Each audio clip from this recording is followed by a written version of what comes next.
Today, we'll be taking you on a journey to Sonora, one of the top agricultural states in Mexico.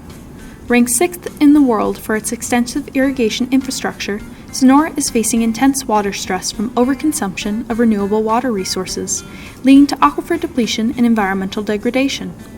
Future scenarios are projected to intensify with climate change, but today we'll be discussing potential solutions to these doomsday scenarios and provide a water management framework for Sonora to move forward from its current water crisis into calmer waters.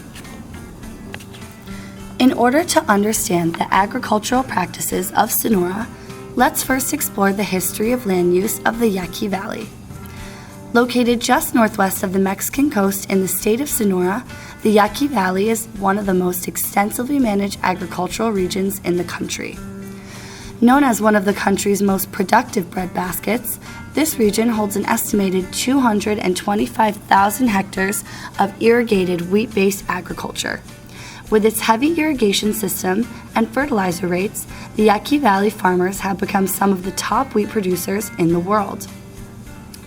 Back in the 1900s, the land of the Yaqui Valley was predominantly owned by large landholders. However, after the Mexican Revolution, the land use practices changed drastically, and by the mid-20th century, the Mexican government declared the Yaqui Valley the center for agricultural development. Because of this, the government developed research-based programs such as the Rockefeller Foundation to help increase wheat production in the valley. Since this region accounted for roughly 30 to 40% of the developing world's wheat-growing areas, it became the ideal location for the implementation of these programs. By 1963, due to the region's semi-arid climate and limited rainfall, the first 3 dams were built for irrigation use. This led to an increase in droughts, levels of salinity, and well pumping. Overall, this reduced total reservoir volumes and decreased agricultural production. With complications such as these, the use of artificial fertilizers became crucial in maintaining high production yields. The state of Sonora tried to compensate by building more dams on major rivers such as the Sonora and Concepcion River, as well as intensifying irrigation practices. These practices continue today.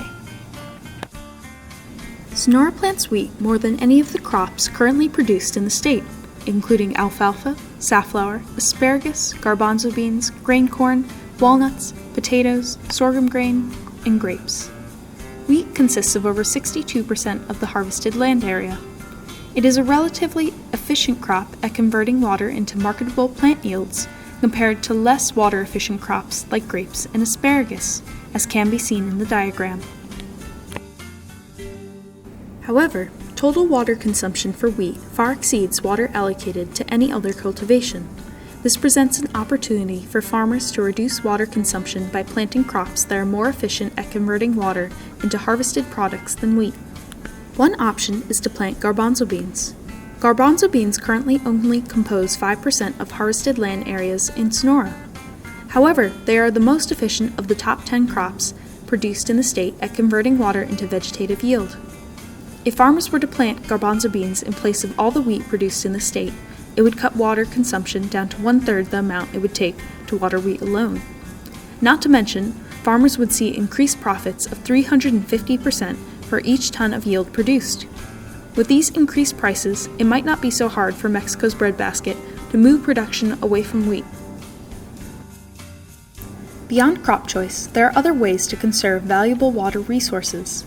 The Mexican government organization, the National Water Commission of Mexico, otherwise known as CONAGUA, allocates 82% of off-stream water use to agriculture, or approximately 6.5 billion cubic meters of water every year. Of this water allocated to agriculture, over half is lost to the environment from evaporation, from sprinkler and canal irrigation, and from runoff and groundwater percolation of leaky irrigation pipes. Once again, this presents Sonora with another opportunity to improve water consumption by rebuilding its irrigation infrastructure. The best option is to use a form of drip irrigation called regulated deficit irrigation. In this system, water is piped directly to the roots of the plant, increasing consumptive use, decreasing losses by evaporation and runoff. Drip irrigation also constantly drips water, providing a steady source of water for the plant, moistening the surrounding soil, but once again, minimizing losses by percolation and evaporation of excess water. Approximately 3.3 billion cubic meters of water can be saved every year through this technological update. Regulated deficit irrigation is especially useful to adjust the amount of water that is delivered to the plant by changing the amount of pressure and therefore flow in the pipes, increasing flow for crucial growing stages or drought-like conditions, and decreasing flow when crops do not need as much water for growth. Although these two options for water management through crop choice and updated irrigation technology can seriously cut down water consumption, future water stress is likely to intensify. Climate change is upon us, and Sonora will feel the impact in various ways. The excess amount of fossil fuel emissions being emitted into our atmosphere are causing changes that agriculture will need to adapt to. Now let's look at some of these changes. Temperatures during the winter seasons are estimated to increase between 0 to 2.5 degrees Celsius, and during the summer season there will be a 1 to 2.2 degrees Celsius increase as well. These temperature changes can promote an increase in evapotranspiration. It is predicted that with every 3 degrees Celsius increase, there will be an 8% acceleration of evapotranspiration. Precipitation patterns are also expected to change. Overall, Sonora is expected to receive 20% less of annual rain. In the winter, they will receive more precipitation, while during the summer they will receive less.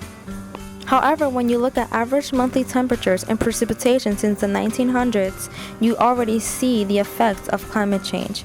Within these graphs, you will see that for every 30 years, there is a slight increase of temperature, while rainfall is already changing. There is a decrease throughout every month. In order for Sonora to adapt to these future climate change projections, further research must go beyond solutions of crop choice and irrigation technologies provided in this video. Sonora must reevaluate their management practices to ensure a sustainable future.